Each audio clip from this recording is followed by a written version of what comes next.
इसकी effective treatment क्या है और ट्रीटमेंट की एफिकेसी क्या है, ये डिपेंड कर रहा है आपके प्रोटोकॉल पे, आपके केयर पे और आपकी एनिमल की कंडीशन पे। टेम्परेचर कम करने के लिए एंटीपायरेटिक या एनाल्जेसिक आप यूज़ करोगे। एंटीबैक्टीरियल इन्फेक्शन के लिए एंटीबायोटिक यूज़ करोगे। सपोर्टिव ट्रीटमेंट में फ्लूइड थेरेपी और विटामिन और लीवर टॉनिक, ये चीज़ें आप लोग दे सकते हैं। अस्सलाम वालेकुम जी नाज़रीन, आज आप लोग के साथ में LSD यानी मतलब लंपी स्किन डिजीज़ के बारे में डिस्कस कर रहा हूँ। ये डिज़ीज़ पाकिस्तान में अक्टूबर 2021 में रिपोर्ट हो गई थी। स्टार्ट में इसकी रिपोर्टिंग कराची एरिया बेंस कॉलोनी से हो गई थी। उसी टाइम हमारे गवर्नमेंट ऑफ पाकिस्तान ने इसको मतलब कोई तरजीह नहीं दी, जिसकी वजह से ये डिज़ीज़ आहिस्ता आहिस्ता आगे फैल रही थी। और अभी आजकल ये डिज़ीज़ जो है KPK और पंजाब में फैली हुई है, जिससे बहुत से इकनॉमिकल लॉसेज हो रहे हैं और बहुत से फार्मर, इवन छोटे फार्मर और उन घरों में जिनके पास 2-2, 3-3 एनिमल हैं, उनके पास LSD केसेस रिपोर्ट हो रहे हैं और वो उनके एनिमल सफ़र हो रहे हैं और ह्यूज इकनॉमिकल लॉसेज इसके ज़रिए हुई है। उनकी कोई एक्सेस नहीं है वैक्सीन की तरफ और उनके पास कोई अवेयरनेस नहीं है, तो इस वजह से इकनॉमिकल लॉसेज आम आदमी को हो रहे हैं ना, तो वो अनबेरेबल है। तो बहुत से लोगों ने मुझसे कांटेक्ट किया, वो कांटेक्ट कर रहे हैं कि इसका ट्रीटमेंट क्या है, ये कौन सी डिजीज़ है। लोग बहुत ज़्यादा परेशान हैं। तो इस हवाले से मैं आज ये वीडियो बना रहा हूँ कि इसकी जो सिंपल ट्रीटमेंट है वो तजवीज़ करो, क्योंकि ये डिज़ीज़ एक वायरल डिज़ीज़ है। इसकी कोई स्पेसिफिक ट्रीटमेंट नहीं है। जो ट्रीटमेंट होती है वो सिम्टम यानी अलामात के बेसिस पर होती है और हम उनकी अलामात की ट्रीटमेंट कर रहे हैं। मतलब इस डिज़ीज़ की अलामात क्या है, जो अलामात अफेयर हो रहे हैं उसी हिसाब से ट्रीटमेंट कर रहे हैं। तो इस वीडियो में आप लोगों के साथ में इसकी सिंपल ट्रीटमेंट डिस्कस करूँगा और इसके अलावा जो प्रिवेंटिव मेजर है, मतलब वैक्सीनेशन है, इसके अलावा जो स्प्रे है कि हम कौन कौन से स्प्रे अप्लाई कर सकते हैं वो डिस्कस करूँगा। तो ट्रीटमेंट से ये है कि आप लोगों को कुछ अंदाज़ा हो जाएगा और आप अपने एनिमल की ट्रीटमेंट इनिशियल स्टेज पे स्टार्ट कर सकते हो। इसकी अलामात में सबसे जो अहम अलामत है ना, वो लम्स, उसकी बॉडी पे लम्स अफेयर होना शुरू हो जाते हैं।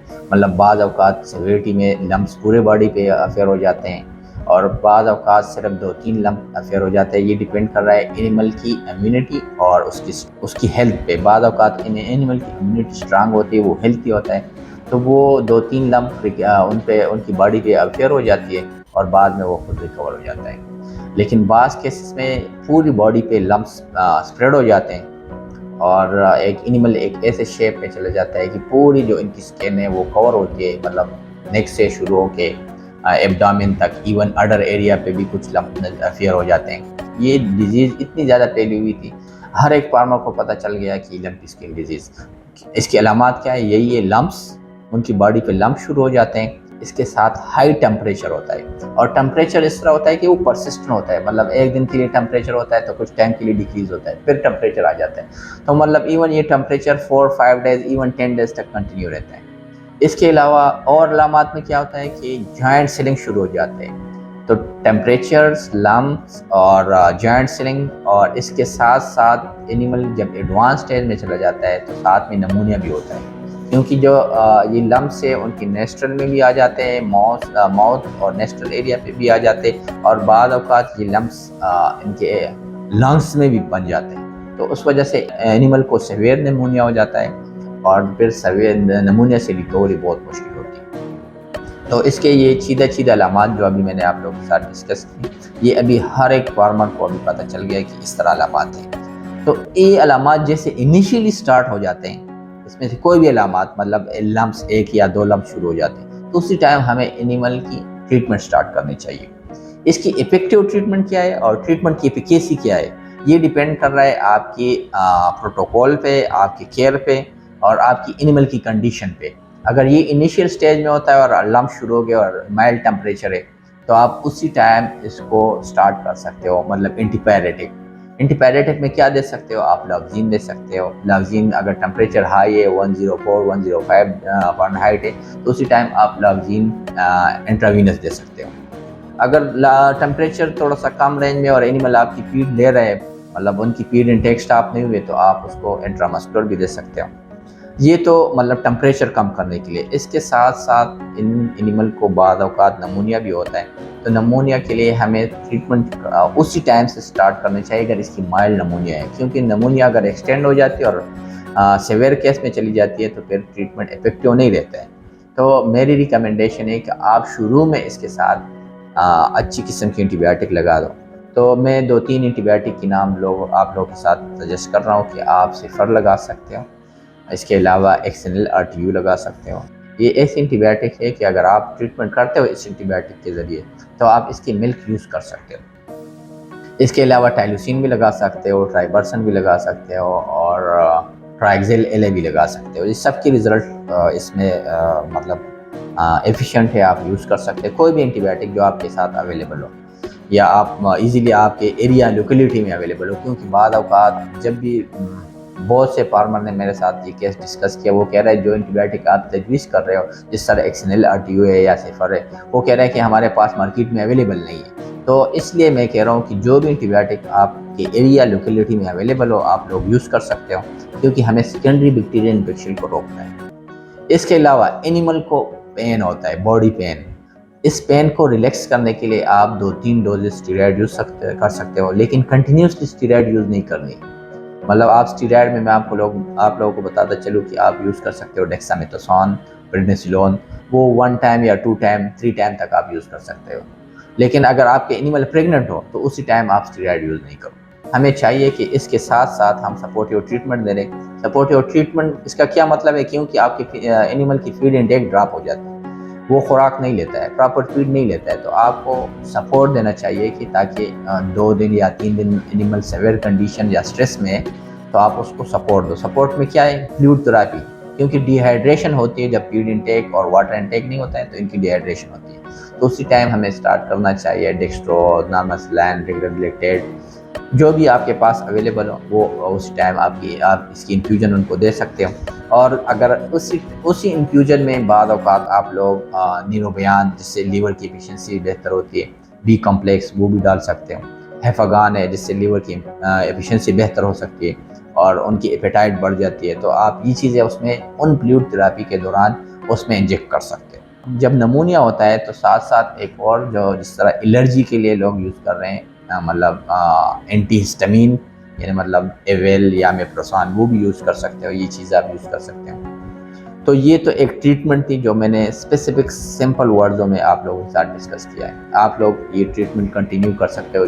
दूसरी जो अहम बात है, लोग मुझसे ये क्वेश्चन करते हैं कि ये ट्रीटमेंट हम कितने दिन कंटिन्यू करें।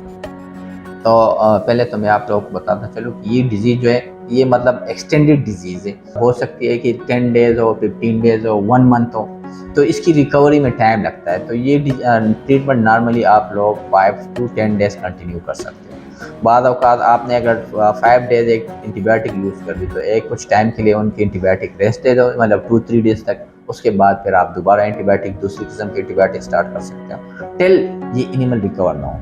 तो एक तो टेम्परेचर कम करने के लिए एंटीपायरेटिक या एनाल्जेसिक आप यूज़ करोगे, और साथ साथ सेकेंडरी बैक्टीरियल इन्फेक्शन के लिए एंटीबायोटिक यूज़ करोगे।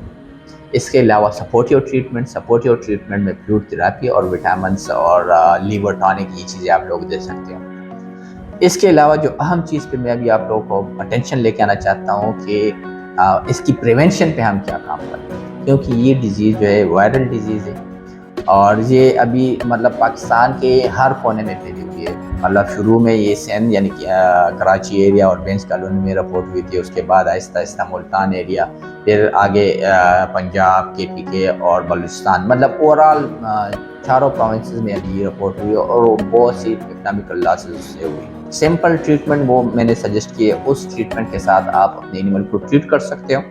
इसके अलावा जो प्रिवेंटिव मेजर है वो है वैक्सीनेशन और अप्लाइज और मॉस्किटो पे कंट्रोल।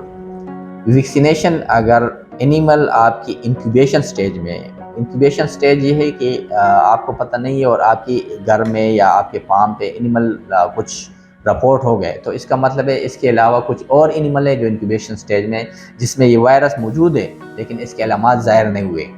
तो इसी टाइम यानी मतलब इसी कंडीशन में वैक्सीन इंजेक्ट करना रिकमेंडेड नहीं है, क्योंकि अगर आप वैक्सीनेशन इसी टाइम करोगे तो जो एनिमल इंक्यूबेशन स्टेज में होगा तो उसकी जो डिजीज़ की कंडीशन फिर होगी वो इंतहाई सीवियर होगी और हो सकता है कि उसमें मॉर्टिलिटी भी हो जाए। तो डिजीज़ कंडीशन में या क्लिनिकल साइन ज़ाहिर हुए हैं या आपकी लोकेलिटी में या आपके फार्म में साइन सिम्टम है, तो फिर आप इसी कंडीशन में वैक्सीनेशन नहीं कर सकते हो। वैक्सीन 2 किस्म की अभी पाकिस्तान में अवेलेबल है, एक लंपी वेक के नाम से अवेलेबल है और एक तुर्किश वैक्सीन है। दोनों वैक्सीन में कोई भी वैक्सीन आपके पास अवेलेबल हो तो आप वैक्सीन कर सकते हो। इवन ये ड्राई, प्रेग्नेंट और मिल्किंग एनिमल, यंग स्टॉक सबको आप वैक्सीन कर सकते हो उसकी डोजेस के हिसाब से और सबकी डोज सेम है। इसके अलावा जो नेक्स्ट पॉइंट है वो प्रिवेंशन में जो मैं कह रहा हूँ कि फ्लाइज और मस्कीटो की, वो किस तरह कंट्रोल किया जाए। फ्लाइज एक ऐसी चीज़ है कि हार्ड और ह्यूमन इन्वायरमेंट में फ्लाइज और मस्कीटो बहुत ज़्यादा होती है।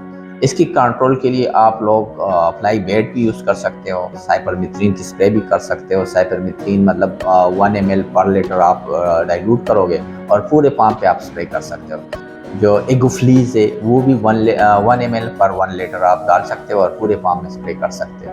अगर किसी के पास ये प्रोडक्ट अवेलेबल नहीं है तो इसके अलावा जो घरों में यूज़ हो रहा है डिटॉल या आम शॉप पे अवेलेबल होता है, तो डिटॉल जो ऐसी चीज़ है अगर आप वो पानी में मिक्स कर देते हो और एनिमल के इर्द गिर्द आप छिड़का देते हो तो इस स्मेल से भी फ्लाइज दूर भाग जाते हैं। तो ये एनिमल पे भी आप स्प्रे कर सकते हो और उस लोकेलिटी में भी कर सकते हो। तो ये जो चीज़ है कि आप फ्लाइज और टिक्स इसकी कंट्रोल पे काम कर सकते हो, वैक्सीनेशन कर सकते हो। इनिशियल अगर जैसे आप लोग एनिमल आइडेंटिफाई करोगे कि इसको LSD यानी मतलब लंपी स्किन की डिजीज़ की प्रॉब्लम है तो आप यही ट्रीटमेंट अप्लाई कर सकते हो। अगर हम इनिशियली ये ट्रीटमेंट अप्लाई करें तो हम अपने एनिमल को बचा सकते हैं और इसके अलावा अगर हम वैक्सीनेशन प्लान और प्रिवेंटिव पे काम करें तो हमारे बहुत से इकोनॉमिकल लॉसेस कम हो सकते हैं। इस वीडियो में मैंने जो इन्फॉर्मेशन आप लोग के साथ शेयर की, उम्मीद करता हूँ कि ये आप लोगों के लिए मुफीद हो। Thank you for watching my video. अल्लाह हाफिज़।